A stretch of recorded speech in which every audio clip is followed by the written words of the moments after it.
সেই জন্য আমরা এটা বিরুদ্ধে অবস্থা নিয়েছি এবং আমরা বলেছি যে আমরা এখানে রাজনীতি করব, আমরা বুকের রক্ত দেবো, কিন্তু আমাদের অধিকার আমরা ছাড়বো না। আমাদের অন্যায় ভাবে আমরা কোনো সময় মেনে নিব না, দেবো না। আমরা মারা যাবো, কিন্তু আমরা আমাদের অধিকার প্রতিষ্ঠিত করবো, আমাদের নয়, দেশের মানুষের অধিকার প্রতিষ্ঠিত করবো। সরকার এবং সরকারি দল মিলে এই দেশকে একটা নির্বাচনের নামে প্রহসন করে একটা যে কোনো ভাবে তারা দখল করবে, এটা আমরা আর মেনে নিব না। আমরা নির্বাচনে এসেছি, নানান বাধা বিপত্তির মধ্যে আমাদের মধ্যে ষড়যন্ত্র ঢুকিয়ে দেওয়া হয়েছিল, আমাদের দলকে ভাগ করার চেষ্টা করা হয়েছিল, বিভিন্ন ভাবে আমাদেরকে অত্যাচার করে আমাদেরকে নির্বাচন থেকে বাইরে যাওয়ার চেষ্টা করা হয়েছিল। আমরা এটা ঢুকে দিয়েছি, এই আমরা নির্বাচনে এসেছি। এখন নির্বাচনে আসার পর আমরা দেখছি আমাদের বিভিন্ন মানুষকে জেলখানে আটকে রাখা হয়েছে, তাদেরকে মুক্তি দেওয়া হচ্ছে না। তাদেরকে একবার তারা একটা মামলা থেকে তারা জামিন হওয়ার পরে আরেকটা মামলা দিচ্ছে, তার থেকে জামিন হওয়ার পরে 5টা মামলা দিচ্ছে, সেখান থেকে জামিন হওয়ার পরে আবার মামলা দিচ্ছে।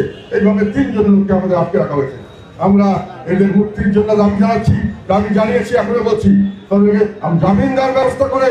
আর আমাদের নেতা কর্মী এবং যারা বিশেষ করে আওয়ামী লীগ অন্যান্য দল, এই বিষয়ে আমি বলতে চাই, আওয়ামী লীগ দল হিসেবে এখন নিষিদ্ধ নয়। আওয়ামী লীগকে যদি আপনি রাজনীতি না করতে চান, একটা অ্যাডমিনিস্ট্রেটিভ অর্ডার করা হচ্ছে, এটা ত্রুটিপূর্ণ আমি মনে করি। তারপরেও কিন্তু তাদের মানুষকে আপনি ভোট দিতে দিবেন না, এই ধরনের তাদেরকে নাগরিকত্বের অধিকার তাদেরকে দিবেন না, এটা কোনো দেশে কোনো সময় তারা যদি নির্বাচনে আসতে চায় তাদেরকে অত্যাচার করা হচ্ছে, তাদের উপর প্রেশার দেওয়া হচ্ছে যে আমাদেরকে ভোট দিলে আসতে পারবে, অন্য লোককে ভোট দিলে আসতে পারবে না। আমাদের কাছে ভোট দিলে তোমরা ঠিক আছে, কিন্তু জাতীয় পার্টিকে ভোট দিলে তোমরা করতে পারবে না। কেন? জাতীয় পার্টির অপরাধ কি? জাতীয় পার্টিকে তারা ভোট দিতে পারবে না কেন? এবং একইভাবে আমাদের দেশের যে সংখ্যালঘু সম্প্রদায় তাদের উপর অত্যাচার চাপিয়ে হচ্ছে, বিভিন্নভাবে নির্যাতন করা হচ্ছে, বিভিন্নভাবে তাদেরকে বিশেষ করে দেওয়ার চেষ্টা করা হচ্ছে, যাতে করে তারা নির্বাচনে ঠিকমতো অংশগ্রহণ করতে না পারে। এবং তাদেরকে বলা হচ্ছে একই কথা যে আমাদের দল দাও, আমাদেরকে করো। কে বলছে? সমাজ বলছে, বিএনপি বলছে তাদের কোনো অপরাধ নাই, এনসিপি বলছে তারা নিচ্ছে, আমাদের লোকটা তারা নিচ্ছে, ভাগিয়ে নিচ্ছে। তখন তারা ভালো আমাদের দলে ভোট দিবে, এটা বললে তাদেরকে আমরা রাজনীতি করতে দেবো না, তাদেরকে ভোট দিতে দেবো না। এটা হলো একটা বৈষম্য। আমাদের প্রতি আমাদের ক্যান্ডিডেটদের কাজ করা হচ্ছে না।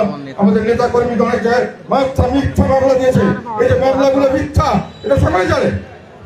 মামলা যে মিথ্যা, এটাকে বল প্রচার করছেন আমাদের পুলিশের চিনি বলছেন 99% এই মামলাগুলি ভুয়া মামলা। আমাদের আইন মন্ত্রক অ্যাডভাইজার উনি বলেছেন এই মামলাগুলি বেশিরভাগই ভুয়া মামলা, কিন্তু ওনারা মামলাগুলোকে কোনোরকম ব্যবস্থা গ্রহণ করছেন না। এই ভুয়া মামলার সুযোগ নিয়ে উনি আমাদের মতো লক্ষ লক্ষ নিরহ মানুষকে তাদের ধরছেন, জেলে দিচ্ছেন, বিভিন্ন ভাবে তাদের উপরে চাপ সৃষ্টি করছেন। এইটাই তাদের শক্তি দেখাচ্ছেন এই মামলার মাধ্যমে। এই একটা কারণ, আরেকটা কারণ রংপুরবাসী সম্বন্ধে বলেন।